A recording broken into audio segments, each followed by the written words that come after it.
News with no bias. News with no exception. Delivering nothing but the truth. This is Newsline.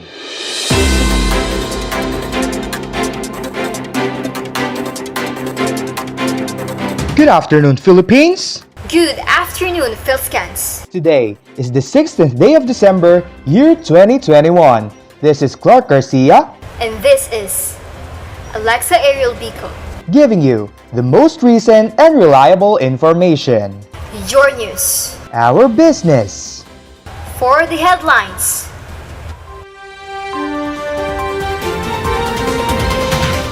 In the health section, Philippines detects first two imported cases of Omicron variant. For international news, India's Harna Sandhu won as the Miss Universe 2021. For the local news, Philippines secures $175 million in ADB loans for Marikina bridges.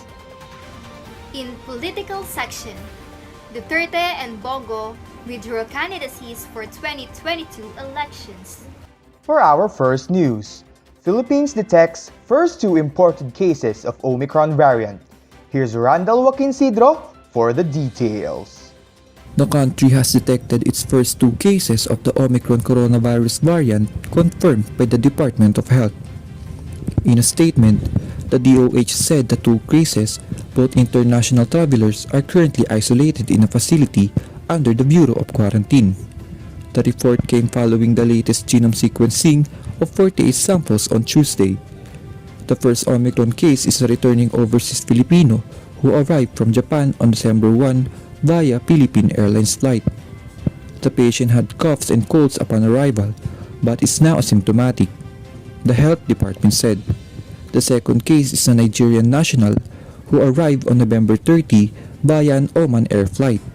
It is also said, adding that the patient is also currently asymptomatic. The government is conducting active case finding and tracing for possible close contacts of the cases during their flights. This is Randel Joaquin Sidro serving you the health news. Thank you for that, Mr. Sidro. Next, India's Harna Sandhu won as the Miss Universe 2021. Miss Irish Janelsa has this report.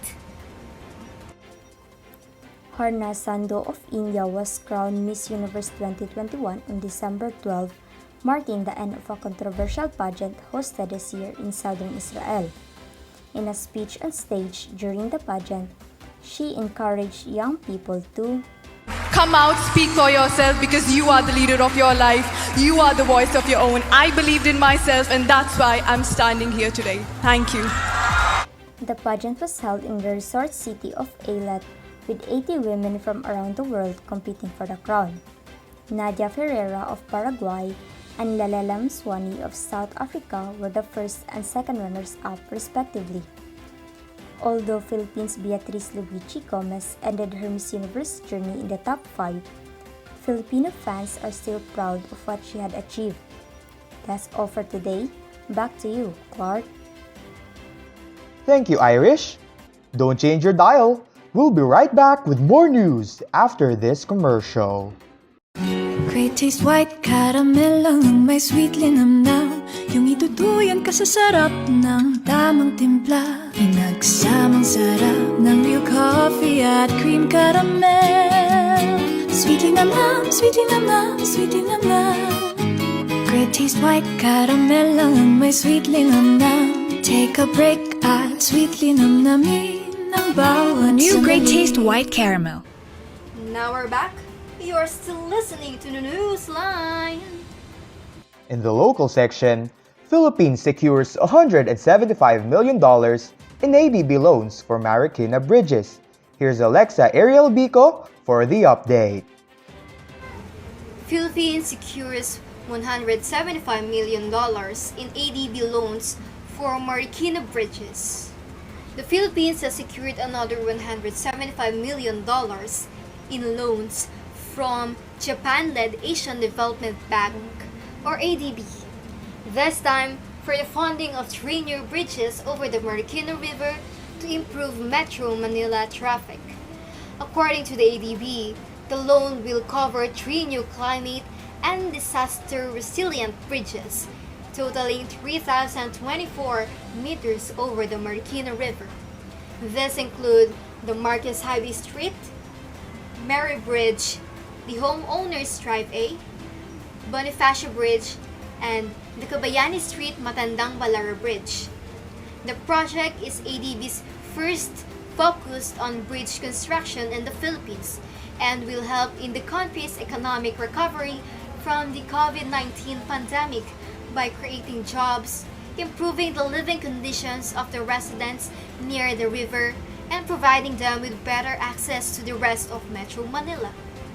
The ADB did not elaborate on the terms of the loan, but said that the bridge designs will include climate and disaster-resilient features in the bid to reduce flood risks and absorb shocks from strong earthquakes. The project is also aligned with ADB's country partnership strategy for the Philippines from the year 2018 to 2023, which prioritizes support for the country's infrastructure investments. Last but absolutely not the least, Duterte and Bongo withdraw candidacy for 2022 elections. Correspondent Garcia will report. President Rodrigo Duterte withdrew his certificate of candidacy for senator in the 2022 polls. Commission on Elections spokesperson James Jimenez said on Tuesday. Jimenez said on Twitter that the president has filed his withdrawal from the senatorial elections. Earlier on the same day, his former aide and senator Christopher Bongo officially pulled out his candidacy from the presidential race. Duterte and Go filed their COCs for president and senator, respectively, through substitution. They earlier filed their candidacies under the Federalismo ng Dugong Dakilang Samahan. Go previously said that it may not be the right time for him to run yet. I quote, "Ayaw rin talaga ng aking pamilya kaya naisip ko na siguro ay hindi ko pa panahon sa ngayon. Diyos lang ang nakakaalam kung kailan ang tamang panahon." End quote. Go said in an ambush interview during the 158th birth anniversary of Gat Andres Bonifacio. As of writing, the palace has not yet released a statement regarding the president's withdrawal. And there are only 9 days left before Christmas. Have you already attended the Misa de Gallo? Just remember to always wear your face masks. We wish you a Merry Christmas and a Happy New Year. This has been Clark Garcia. And this is Alexa Ariel Bico. This is Newsline. Stay safe and God bless.